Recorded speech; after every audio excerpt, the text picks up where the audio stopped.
আপনি কি আমেরিকায় ট্যুরিস্ট ভিসার কথা ভাবছেন? তাহলে এই ভিডিওটা শেষ পর্যন্ত দেখুন। কারণ এখন থেকে আমেরিকার ভিসায় $৫,০০০ থেকে $১৫,০০০ বন্ড লাগতে পারে। হ্যাঁ, বাংলাদেশীদের জন্যও। শুরুতে বলে রাখি, আমি কোনো লাইসেন্সপ্রাপ্ত আইনজীবী নই। এই ভিডিওর সকল তথ্য শুধুমাত্র সাধারণ শিক্ষা এবং জানার উদ্দেশ্যে দেওয়া হয়েছে। এটি কোনো আইনি পরামর্শ নয়। আপনার ইমিগ্রেশন বা অন্য কোনো আইনি বিষয়ে পরামর্শের জন্য অবশ্যই একজন অভিজ্ঞ ইমিগ্রেশন অ্যাটর্নির সঙ্গে যোগাযোগ করুন। এবার শুরু করি। বন্ড আসলে কি? বন্ড মানে সরকারকে কিছু টাকা জামানত হিসেবে রাখা। এর মানে এই না যে ভিসা কিনতে হচ্ছে। এর মানে হলো সরকার নিশ্চিত হতে চায় আপনি সময় মতো আমেরিকা ছেড়ে চলে যাবেন এবং নিয়ম ভাঙবেন না। আসলে নতুন নিয়মটা কি? আমেরিকা সম্প্রতি একটি নতুন নিয়ম চালু করেছে। এই নিয়মটা মূলত B1 B2 ভিসা মানে ট্যুরিস্ট বা বিজনেস ভিসার জন্য।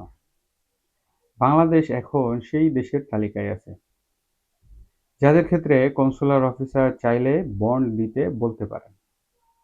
কত টাকা বন্ড লাগতে পারে? সাধারণত ৩টা অঙ্ক নির্ধারণ আছে। একটা $৫,০০০, দ্বিতীয়টা $১০,০০০, তৃতীয়টা $15,০০০। আপনার প্রোফাইল, আগের ট্রাভেল হিস্টোরি আর দেশে ফেরার প্রমাণ দেখে অফিসার ঠিক করবেন কত টাকা নির্ধারণ করবে। সবার জন্য কি বন্ড বাধ্যতামূলক কিনা?